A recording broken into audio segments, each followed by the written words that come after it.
सर्वांचं स्वागत आणि बुलेटिनच्या सुरुवातीलाच एक महत्त्वाची बातमी बीड बाबत। सरपंच संतोष देशमुख हत्या प्रकरणी सुदर्शन घुले, सुधीर सांगळेला आता कोर्टात हजर केलेला आहे। एसआयटी कडून आरोपींना 15 दिवसांची पोलीस कोठडीची मागणी करण्यात आलेली आहे। पहिला रिमांड महत्त्वाचा आहे, 15 दिवस कोठडी द्या अशी मागणी केलेली आहे। सरकारी वकिलांचा कोर्टात युक्तिवाद आहे। आरोपींवर मोक्का लावण्याची देखील पोलिसांची आता तयारी आहे। आरोपींना हत्या केल्याचा पश्चाताप नाही असं देखील पोलिसांचं म्हणणं आहे। गुन्हेगारी स्वरूपाचा कट रचल्याप्रकरणी अटक झालेली आहे। युक्तिवाद पूर्ण झालेला आहे। आता थोड्याच वेळात कोर्टाचा निर्णय समोर येईल। बीड कोर्टात सुनावणी पूर्ण झालेली आहे। गुन्हेगारी स्वरूपाचा कट रचल्याप्रकरणी अटक केल्याचं वकिलांनी सांगितलेलं आहे। युक्तिवाद सगळा पूर्ण झालेला आहे आणि थोड्याच वेळात आता कोर्ट निकाल देईल की किती दिवसांची आता पोलीस कोठडी त्यांना मिळते ते बघणं महत्त्वाचं आहे। आरोपींवर मोक्का लावण्याची देखील पोलिसांची तयारी आहे। आरोपींना कुठलाही हत्या केल्याचा पश्चाताप नाही असं देखील पोलिसांचं म्हणणं आहे।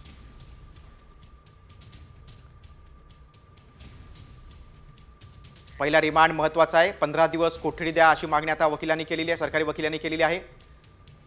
सुदर्शन घुले आणि सुधीर सांगळेला या दोन्ही आरोपींना बीड सरपंच हत्या प्रकरणी अटक होऊन त्यांना कोर्टात हजर केलेलं आहे। आपण अधिक माहिती घेऊ, आमचे प्रतिनिधी विनोद जिरे आपल्या सोबत आहेत। विनोद, युक्तिवाद तर पूर्ण झालेला आहे, आता किती दिवसांची कोठडी मिळते या दोघांना ते बघणं महत्त्वाचं आहे। अधिक काय माहिती? नक्कीच जर पाहिलं तर सर्वात मोठी कारवाई संतोष देशमुख हत्या प्रकरणात म्हणावी लागेल। आता त्या आरोपींना जे प्रमुख आरोपी आहे हत्या प्रकरणातला सुदर्शन घुले, सुधीर सांगळे आणि त्याचबरोबर त्यांना लोकेशन देण्यासाठी मदत करण्यासाठी ज्याला अटक करण्यात आली सिद्धार्थ सोनवणे, या तिघांनाही सीआयडी कडनं 15 दिवसाचा पीसीआर मागण्यात आला। सरकारी जे वकील आहेत कोल्हे यांनी देखील तो युक्तिवाद त्या ठिकाणी केलेला आहे। त्याचबरोबर जे महत्वाचे पुरावे आहेत, जे गोपनीय माहिती असती कोर्टाने दिलेली, ती देखील गहाळ होत असल्याचा नजरेस आणून दिलेले सरकारी वकिलांनी, त्यामुळे याच्यावर देखील कारवाई केली जावी असं सरकारी वकील बाळासाहेब कोल्हे यांनी म्हटलेलं आहे। मात्र 15 दिवसाचा जो पीसीआर आहे तो मागितलेला आहे, मात्र अद्यापपर्यंत कोर्टाने यावरती निर्णय दिलेला नाही। सुनावणी मात्र पूर्ण झालेली आहे। विनोद, तुम्ही सविस्तर माहिती दिलीत त्याबद्दल धन्यवाद। जे दोन फरार आरोपी होते सुदर्शन घुले, सुधीर सांगळे यांना कोर्टात हजर केले आणि या दोघांना जो मदत करणारा होता त्याला देखील कोर्टात हजर केले। किती दिवसांची पोलीस कोठडी मिळते हे बघणं महत्त्वाचं आहे। सरपंच संतोष देशमुख हत्या प्रकरणात मोठी कारवाई करण्यात आली। हत्या प्रकरणातला मुख्य आरोपी सुदर्शन घुलेच्या मुसक्या पोलिसांनी आवळल्यात। सुदर्शन घुलेसोबत सुधीर सांगळेलाही पुण्यात बेड्या ठोकल्यात आणि मात्र या प्रकरणातला आणखीन एक आरोपी अद्याप फरार आहे। या दोघांना अधिक तपासासाठी आता सीआयडीच्या ताब्यात देण्यात येणार आहे। तर या आरोपींना फरार होण्यासाठी मदत केलेल्या एकाला देखील पोलिसांनी ताब्यात घेतलंय, त्याला देखील कोर्टात हजर केलं। मग आतापर्यंत या प्रकरणात कोणाकोणाला अटक झाली ते पाहूया आपण। बघा, कोणाला अटक झाली तर विष्णू चाटेला पहिल्यांदा अटक झाली, त्यानंतर जयराम चाटे, प्रतीक घुले या तिघांनाही अटक झालेली। महेश केदार, सुदर्शन घुले आणि सुधीर सांगळेंना आज अटक झाली। सरपंच हत्या प्रकरणातला मुख्य आरोपी सुदर्शन घुलेला पोलिसांनी पुण्यातून बेड्या ठोकल्या, मात्र त्याचा ठाव ठिकाणा समजला तो डॉक्टर वायभसेमुळे। आरोपींना फरार करण्यात डॉक्टर संभाजी वायभसे हा मास्टर माइंड असल्याचं पोलीस तपासात समोर आलंय। आरोपींना पळून जाण्यासाठी मदत केल्यामुळे डॉक्टर संभाजी वायभसे, त्याची वकील पत्नी आणि एकाला काल एसआयटीनं नांदेडमधून ताब्यात घेतलं। वायभसेला पोलिसी खाका दाखवल्यानंतर तो अगदी पोपटासारखा बोलू लागला। मुख्य आरोपीशी वायभसेने संपर्क केला होता, तसंच पैसेही पुरवले होते।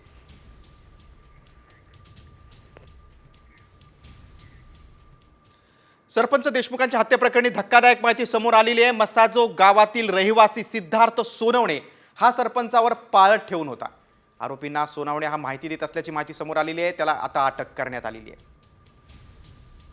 सरपंचाच्या हत्येत गावकऱ्यांचाच हात आहे। सरपंचावर सोनवणेनं पाळत ठेवली होती, आता त्याला पोलिसांनी अटक केलेली आहे। सिद्धार्थ सोनवणे हा मस्साजोगचा रहिवासी आहे। सरपंच देशमुखांच्या हालचालींवर सिद्धार्थ सोनवणेची नजर होती।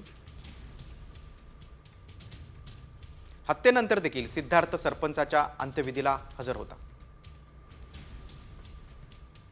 पोलीस शोधतायत हे लक्षात येताच मस्साजोगमधून मात्र त्यांनी पलायन केलं। गेल्या 15 दिवसांपासून सिद्धार्थ सोनवणे मुंबईत राहत होता। सिद्धार्थ सोनवणेनं मुंबईत 5 वेगवेगळे सिम कार्ड वापरले।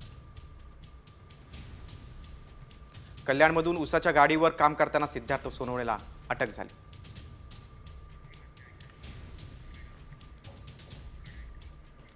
संतोष देशमुखांच्या हत्येतल्या आरोपींना पुण्यात कोण आश्रय देतंय असा सवाल आता त्याच्या भावानं केलेला आहे. तसंच हत्या प्रकरणातल्या सर्व आरोपींना मोक्का लावण्याची देखील मागणी धनंजय देशमुखांनी केली आहे.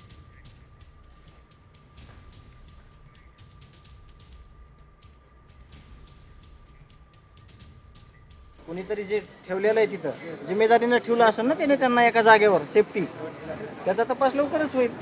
कोण ठेवलंय? कोण असणार आहे ते तपासातून कळून जाईल.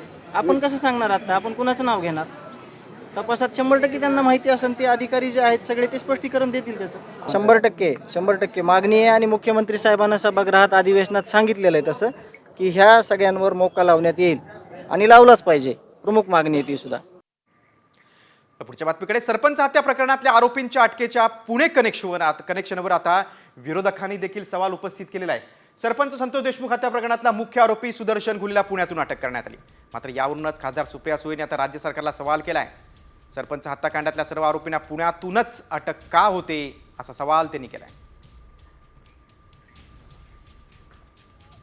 आश्चर्याची या सगळ्या केसमध्ये वाटते की ज्या अटक होतात त्या पुण्यातूनच कशा होतात. मला वाटतं पोलिसनी एक ऑफिशियल स्टेटमेंट करावं की नक्की काय चाललंय. देशामध्ये अस्वस्थता झालेली आहे की नक्की महाराष्ट्रात चाललंय काय. आणि ह्या केसबद्दल, या हत्येबद्दल दिल्लीमध्येही प्रचंड चर्चा सुरू झालेली आहे. आणि त्याच्यामुळे महाराष्ट्राच्या सरकारने ऑफिशियली येऊन एक ऑफिशियल पारदर्शक खरं स्टेटमेंट महाराष्ट्राला देण्याची गरज आहे. आता जरांगेने दिलेल्या इशाऱ्याकडे परभणीतील मोर्चातून मराठा आंदोलक मनोज जरांगे पाटलांनी धनंजय मुंडेंना इशारा दिलेला आहे. देशमुख कुटुंबाला धक्का लागला तर मुंडेंना रस्त्यावर फिरू देणार नाही असा इशारा जरांगेने आपल्या भाषणातून दिला. मनोज जरांगे सरपंच हत्या प्रकरणात आक्रमक झालेले आहेत. आज परभणीतल्या मोर्चातून त्यांनी राष्ट्रवादीचे मंत्री धनंजय मुंडेंना देखील इशारा दिलेला आहे.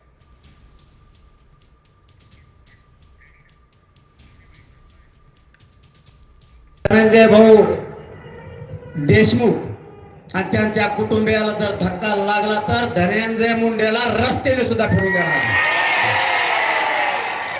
आमचा एक भाऊ गेला, तो आता आम्ही सहन केला. या मुंड्याचं फिंड्याचं आम्ही तोंडावर नाव सुद्धा घेतलं नाही, हरामखोरावला तिथं.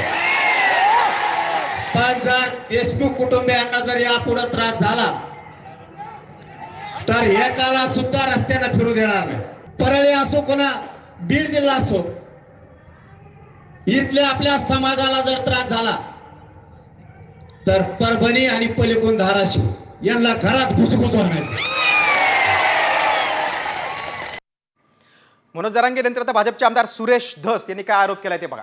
सुदर्शन घुले केवळ एक प्याद, मुख्य आरोपी तर आकाच आहे अशा शब्दात आमदार सुरेश धस यांनी हल्लाबोल केलाय. पोलिसांनी मुख्य आरोपी शोधावा अशी मागणी देखील त्यांनी केली आहे. आरोपी तो नाही, ते प्यादे. मुख्य आरोपी ते आका आहे. आका आता हे सगळ्यांचे हे गुलाम, प्यादे, फत्रे, अमुक तमुक हे पकडले. 2 आरोपी आज पकडले ते LCB. मी म्हणलं होतं ना, बकरी की माँ कब तक दुआ मांगेगी, तो 25-26 दिन बकरी की माँ ने दुआ मांगी और एक कोकरू रह गया है. वो कोकरू भी जल्दी से जल्दी पकड़ो, ऐसा हमारा विनती. सुरेश धसे यांनंतर संजय राऊतांनी काय वक्तव्य केले बघा. आमदार सुरेश धसे मुख्यमंत्री देवेंद्र फडणवीसांचा आशीर्वादाशिवाय बोलत नसल्याचा दावा खासदार संजय राऊतांनी केलाय. तसंच फडणवीसांनाही बीडमधलं बंदुकीचं राज्य संपवायचंय असं यातून दिसतंय असं देखील राऊत म्हणाले. गुन्हेगारांना, खऱ्या गुन्हेगारांपर्यंत पोहोचायचं असेल तर मला असं वाटतं की बीडमध्ये आता सुरेश धस पुरेसे आहेत. सुरेश धस यांना देवेंद्र फडणवीसांचा आशीर्वाद आहे.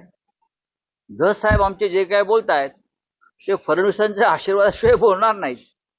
तर जे काही त्यांचं चाललेलं आहे याचा अर्थ असा आहे की देवेंद्र फडणवीस गृहमंत्री यांना सुद्धा बीडमधला हा दहशतवाद बंदुकीचं राज्य मोडून काढायचं आहे. ज्या दिवशी मला वाटेल, आम्हाला असं वाटेल की आज काहीतरी पडद्यामागे वेगळं घडतंय, त्या दिवशी आम्ही पुन्हा एकदा या प्रश्नाला वाचा करू.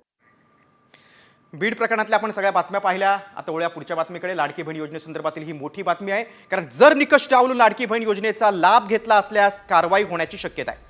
तुम्हाला दिलेले पैसे परत सरकार जमा होऊ शकतात, कारण एका महिलेकडून 5 महिन्यांचे 7,500 रुपये परत घेण्यात आलेले आहेत. धुळे जिल्ह्यातल्या नकाणे गावातल्या एका महिलेनं सरकारी योजनेचा दुबार लाभ घेतल्याचं चौकशीत निष्पन्न झालं होतं. त्यावेळी लाडकी बहीण योजनेचे पैसे तिला परत करण्यात सांगण्यात आलेले आहे. महायुती सरकार सत्तेत आल्यानंतर लाडकी बहीणच्या अर्जांची आता पडताळणी करण्याचा निर्णय घेण्यात आला आहे. निकषात न बसणाऱ्यांना अपात्र ठरवलं जाणार आहे.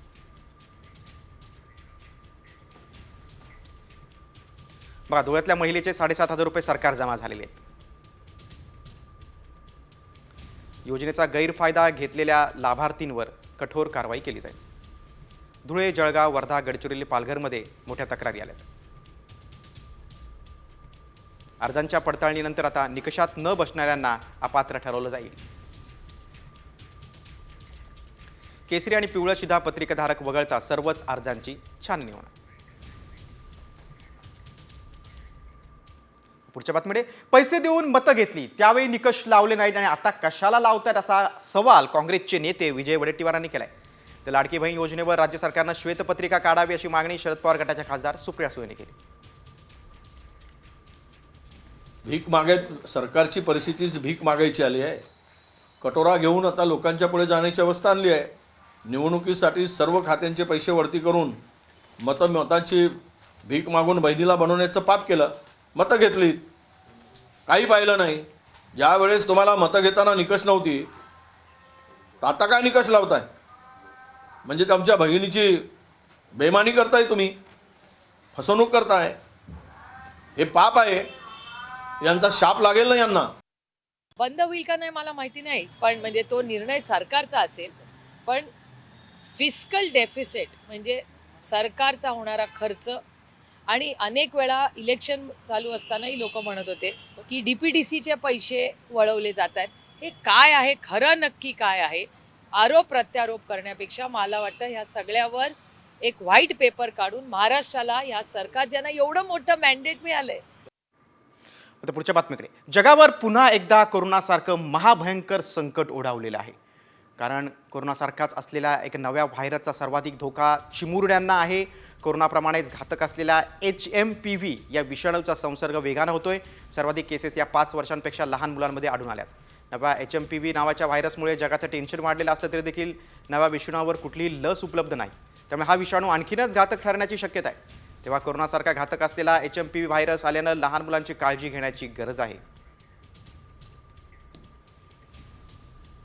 HMPV विषाणूची सर्वाधिक प्रकरणं 5 वर्षांपेक्षा लहान मुलांमध्ये जास्त आहे. रोगप्रतिकार शक्ती विकसित झाली नसल्यानं संसर्गाचा धोका जास्त आहे. HMPV हा विषाणू मुलांच्या फुफ्फुसात हवेद्वारे प्रवेश करतो. लहान मुलांच्या फुफ्फुसांना सहज संसर्ग होतो व मुलांना श्वास घेण्यास त्रास होतो. ज्या मुलांना आधीच दमा किंवा ब्रॉन्कायटिस सारखा आजार आहे त्या मुलांना सर्वाधिक धोका असतो.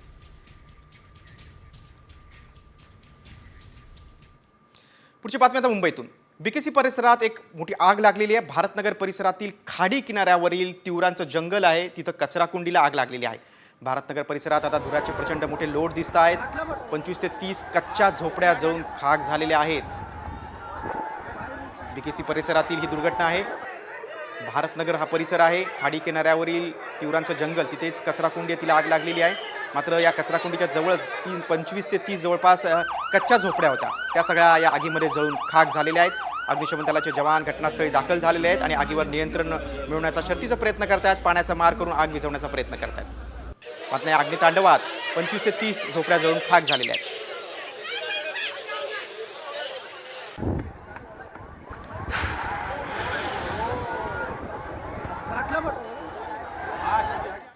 पुढची बातमी आता मुंबईतूनच आहे, मीरा रोड भागातून आहे. आता मीरा रोडमध्ये जो काल गोळीबार झाला होता त्याचा CCTV फुटेज आता समोर आलेला आहे. मीरा रोड रेल्वे स्टेशन बाहेरील शांती शॉपिंग सेंटरमध्ये गोळीबारात एकाचा मृत्यू झाला होता. या CCTV फुटेजमध्ये काळ्या रंगाचे टी-शर्ट आणि मास्क टोपी घातलेला आरोपी दिसतोय. त्यानं केशातून बंदूक काढून गोळीबार केलाय. आरोपीने एक गोळी शम्स तब्रेज अन्सारी उर्फ सोनू यांच्या डोक्यात गोळी मारली. त्यानंतर सोनूचे मित्र ईसा वाचवण्यासाठी गेला असता त्याच्यावर देखील या शूटरनं गोळी झाडलेली आहे. मात्र ती गोळी तिचा नेम चुकलेला आहे, त्यामुळे तो थोडक्यात वाचलेला आहे. मात्र यामुळे एकाचा मृत्यू झालेला आहे. मीरा रोड गोळीबारात त्याचं CCTV फुटेज आता समोर आलेलं आहे.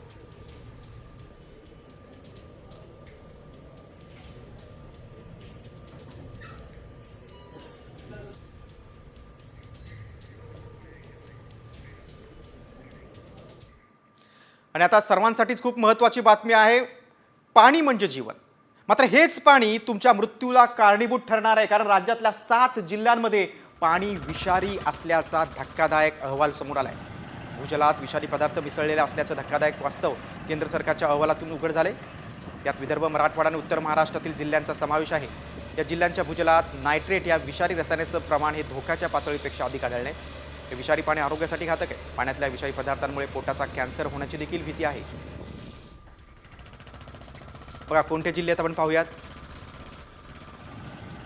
वर्धा, बुलढाणा, अमरावती, यवतमाळ. बघा विदर्भातले हे 4 जिल्हे आहेत.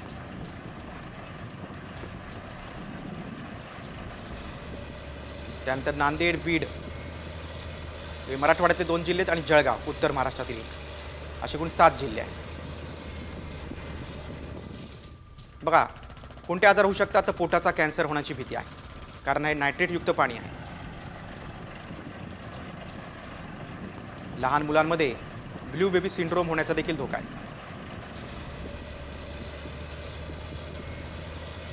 जन्मदोष देखील होऊ शकतो.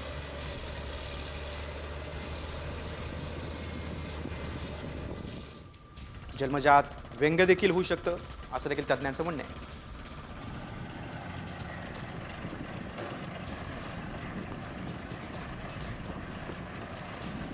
आता राज्यभरातल्या आणखी काय घडामोडींचा आपण वेगवान आढावा घेऊया टॉप 50 मधून. आमदार आशिष देशमुख यांनी शासकीय दौऱ्यात मोठी कारवाई करत अवैध वाळू आणि सुपारी वाहतूक करणाऱ्या गाड्यांवर धाड टाकली. देशमुख स्वतः ट्रकवर चढून वाळू माफियांना रंग्यात पकडत या कारवाईचं नेतृत्व त्यांनी केलं. या प्रकारामुळे आता अवैध वाहतुकीवर प्रशासनाच्या भूमिकेवर प्रश्नचिन्ह निर्माण झालंय.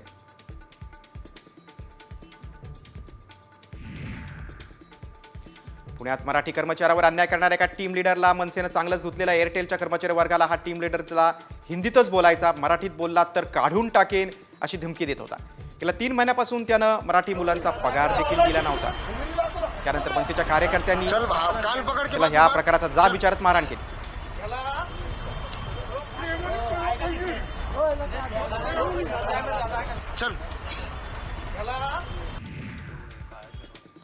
कोल्हापुरातल्या शाहूपुरीतील रेल्वे स्टेशन रोडवरील हॉटेल व्यावसायिकाला जबर मारहाण करण्यात आलेले. रोटी दिली नाही या कारणावरून 11 जणांनी हॉटेल मालकाला मारहाण केली, तर एका महिलेसह 3 जखमी झाले. दरम्यान पोलीस आता आरोपींचा शोध घेत आहेत.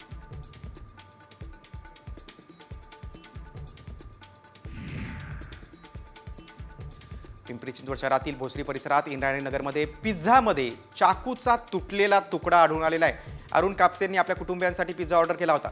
कापसेंच्या दातात तुटलेला चाकू घुसला. दरम्यान जीवाशी खेळ करणाऱ्या पिझ्झा कंपनी विरोधात कापसे आता अन्न आणि औषध प्रशासनाकडे तक्रार करणार आहेत.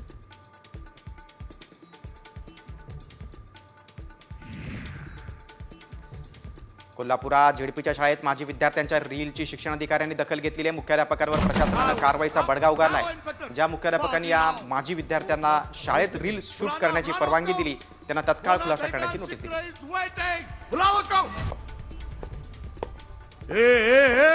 जानता भी है तू मेरे को. फॉर्च्युनर कारमधून 3 लोक रील तयार करताना कॅमेऱ्यात कैद झालेत. प्रवासी धोकादायकपणे दरवाजाला चिकटून रहदारी सुरक्षेच्या नियमांचं उल्लंघन करताना दिसले. या घटनेनंतर नोएडा ट्रॅफिक पोलिसांनी कारवाई केली. वाहतूक कायद्यानुसार 33,000चा दंड ठोठावण्यात आला.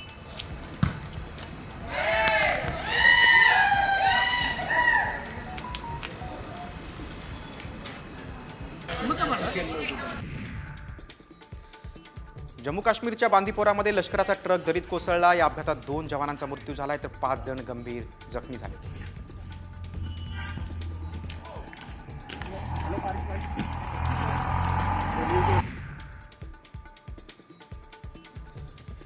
आरोपी विशाल गवळी आणि साक्षी गवळीला 14 दिवसांची पोलीस कोठडी सुनावण्यात आलेली आहे. कल्याणमध्ये अल्पवयीन मुलीवर अत्याचार करून तिची हत्या केल्याचा आरोप विशाल गवळीवर आहे, तर मुलीच्या मृतदेहाची विल्हेवाट लावण्यासाठी मदत केल्याचा आरोप विशालची पत्नी साक्षीवर आहे.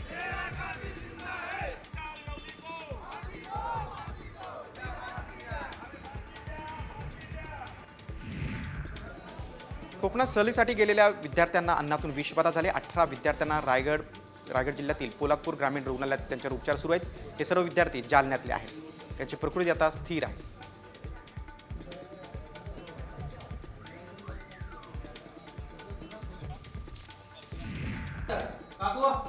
लातूरच्या निलंग्यातील पानचिंचोली येथील आरोग्य केंद्राच्या वैद्यकीय अधिकाऱ्याची उचलबांगडी करण्यात आलेली. ख्रिसमसच्या दिवशी रुग्णालयाला शासकीय सुट्टी आहे असं सांगत डॉक्टरांनी रुग्णालयाला टाळं ठोकलं होतं. या संदर्भातील बातमी साम टीव्हीने लावून धरल्यानंतर आता वरिष्ठ प्रशासनानं डॉक्टरांवर कारवाई केली.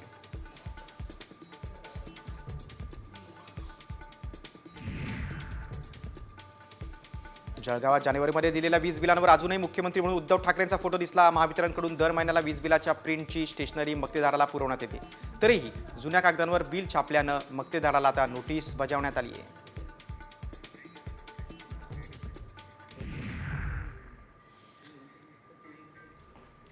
राज्याचे मुख्यमंत्री देवेंद्र फडणवीसांच्या एका कृतीनं आता सर्व स्तरातून त्यांचं कौतुक होतं. एका धार्मिक कार्यक्रमादरम्यान फडणवीसांना जिरेटोप घालण्यात येत होता, मात्र फडणवीसांनी जिरेटोप परिधान करण्यास नकार दिला.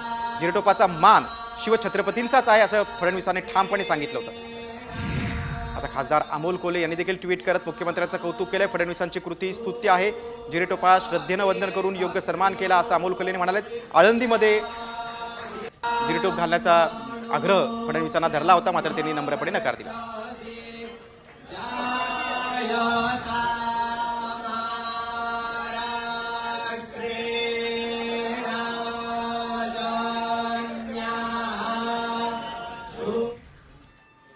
दहावी आणि 12वीच्या बोर्डाची परीक्षा कॉपीमुक्त करण्यासाठी शिक्षण विभागानं कठोर पावलं उचलले. आता कॅमेऱ्याच्या देखरेखीत परीक्षा होणार आहे. कॉपीमुक्त परीक्षेसाठी शिक्षण खात्यानं निर्णय घेतलाय.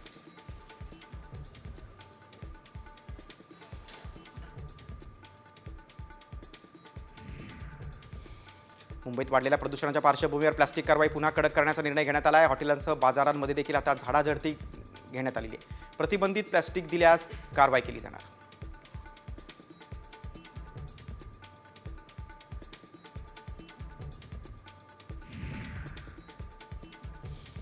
महाराष्ट्र प्रदूषण नियंत्रण मंडळानं कोस्टल रोड प्रकल्पाला नोटीस पाठवली आहे. प्रकल्पाच्या कामामुळे होणाऱ्या हवा प्रदूषणाबाबत कारणे दाखवा नोटीस बजावण्यात आली आहे. दरम्यान याबाबत आता सोमवारी सुनावणी होणार आहे.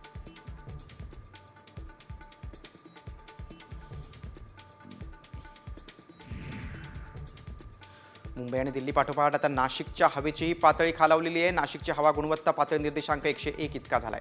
वाहनांचा धूर तसंच कंपन्यांमधून निघणाऱ्या धुरांमुळे हवेची गुणवत्ता खालावली.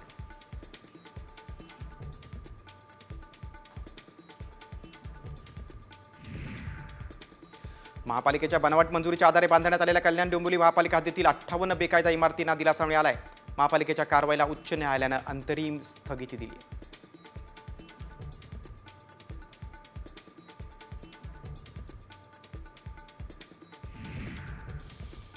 अटल सेतूचा प्रवास आता अर्ध्या किमतीत होणार आहे. नवी मुंबई महानगरपालिकेच्या परिवहन विभागाने हा निर्णय घेतलाय. टोल दरात 50% घट करण्यात आली.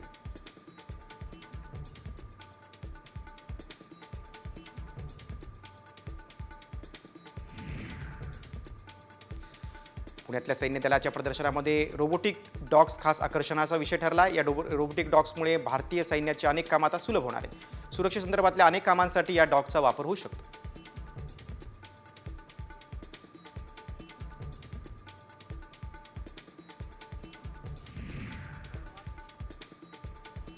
पालघरच्या तलासरीतील वडवलीमध्ये सेटवाला फूड्स प्रायव्हेट लिमिटेड कंपनी विरोधात नागरिकांनी आंदोलन केलेले.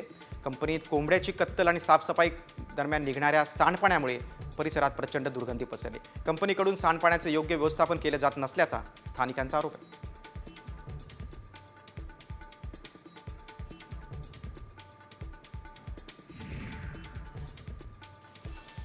अमरावतीच्या चिखलदरा तालुक्यातील चिलाटी गावात 300 मजुरांनी 2023 मध्ये रोजगार हमी योजनेवर काम केलं होतं, पण त्या कामाची मजुरी अजून देखील मिळाली नाही. वेळोवेळी शासनाकडे पाठपुरावा करून देखील मजुरी न मिळाल्यानं गावकऱ्यांनी तलाठी कार्यालयाला टाळठोको आंदोलन केलं.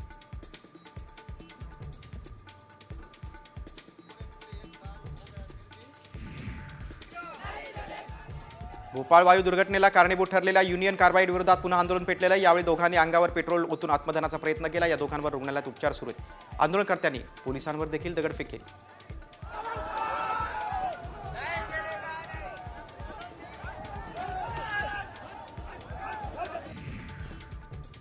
सिंधुदुर्ग जिल्ह्यात पर्यटकांची संख्या वाढली आहे. गेल्या 4 दिवसात सुमारे 1.5 लाख पर्यटकांनी मालवण, तारकर्ली, देवबाग, वेंगुर्लेसह इतर परिसरामध्ये हजेरी लावलेली आहे. पर्यटकांच्या वाढलेल्या संख्येमुळे कोकणातील हॉटेल व्यवसाय मात्र तेजीत आहे. मोठी आर्थिक उलाढाल झालेली आहे.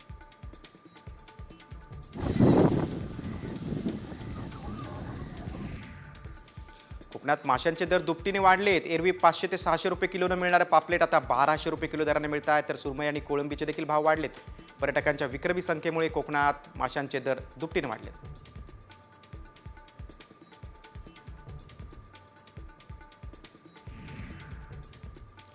नागपूरच्या उमरेड अभयारण्यात वाघीण आणि तिच्या 5 बछड्यांना गोठणगाव गेटजवळ पर्यटकांच्या जिप्सी गाड्याने घेरलं. या प्रकरणी नियमांचं उल्लंघन केल्यानं 4 जिप्सी चालक आणि 4 गाईड्सना आता 7 दिवसांसाठी निलंबित करण्यात आले.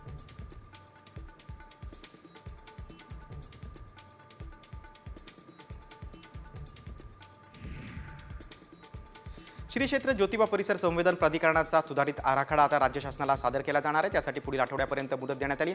याआधी 23 गावांच्या प्राधिकरणाचा 1816 कोटींच्या आराखड्याला जिल्हास्तरीय समितीच्या बैठकीत मान्यता दिली होती.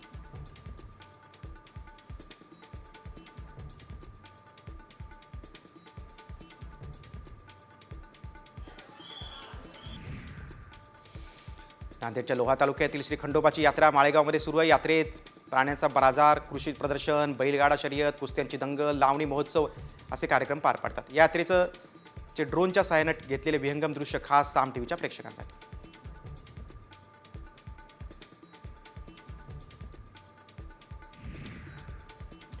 अयोध्येनंतर प्रभू श्रीरामाचं मंदिर आता थेट ऑस्ट्रेलियात उभारलं जाणार आहे. ऑस्ट्रेलियातील राम मंदिर सर्वात मोठं असेल. तब्बल 150 एकर परिसरात साधारणतः 751 फूट उंचीचं हे मंदिर उभारण्यात येईल. या वर्षातल्या ऑक्टोबर महिन्यामध्ये मंदिराचा शिलान्यास आणि भूमिपूजन केलं जाणार आहे.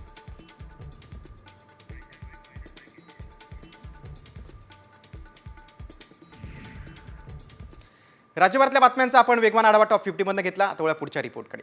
आता चलनात 5,000ची नोट येते. पुन्हा एकदा ऐका, आता चलनात 5,000ची नोट येते. हे ऐकून तुम्हाला आश्चर्याचा धक्का बसला असेल. होय, आम्हाला असाच धक्का बसला. मात्र खरंच 5,000ची नोट येते का याची आम्ही पडताळणी केली. त्यावेळी काय सत्य समोर आलंय, चला पाहूयात साम टीव्हीचा हा खास रिपोर्ट. 5,000ची नोट चलनात येणार.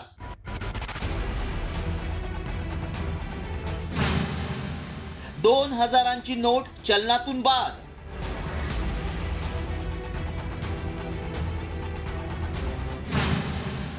व्हायरल मेसेज मागचं सत्य काय?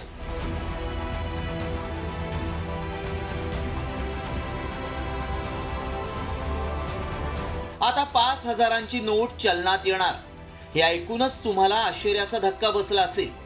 होय, त्याचं कारणही तसंच आहे. 5,000ची नोट चलनात आली तर सुट्टे पैसे कोण देणार हाच प्रश्न पहिला तुमच्या डोक्यात आला असेल. मात्र 5,000ची नोट खरंच चलनात येणार आहे का याची सत्यता जाणून घेणं गरजेचं आहे. कारण 2,000ची नोट चलनात आली होती त्यावेळी 500 रुपयांच्या जुन्या नोटा बंद झाल्या. मग आता पुन्हा 2,000ची नोट बंद करून 5,000ची नोट येते का असे अनेक प्रश्न उपस्थित होत आहेत. त्याआधी मेसेजमध्ये काय दावा केलाय पाहूयात. आरबीआयनं 5,000ची नोट जारी केली आहे. त्यामुळे आता चलनात 5,000ची नोट येणार आहे. हा मेसेज वेगानं व्हायरल होतोय. त्यासोबत हिरव्या रंगाची 5,000ची नोटही दाखवण्यात आली आहे. त्यामुळे खरंच 5,000ची नोट चलनात आली आहे की येणार आहे असाही प्रश्न अनेकांना पडलाय. मात्र चलनात येणार असेल तर आरबीआयनं माहिती दिली आहे का याबाबत अधिक माहिती मिळवण्याचा आम्ही प्रयत्न केला. याबाबत आरबीआयकडे अधिक माहिती मिळू शकते. आरबीआयनं 5,000च्या नोटेबाबत प्रेस नोट जारी केलेली नाही. 5,000ची नोट चलनात येणार नाही. 2,000च्या नोटांपैकी 98.12% नोटा परत आल्या. सध्या 5, 10, 20, 50, 100, 200 आणि 500 रुपये चलनात आहेत.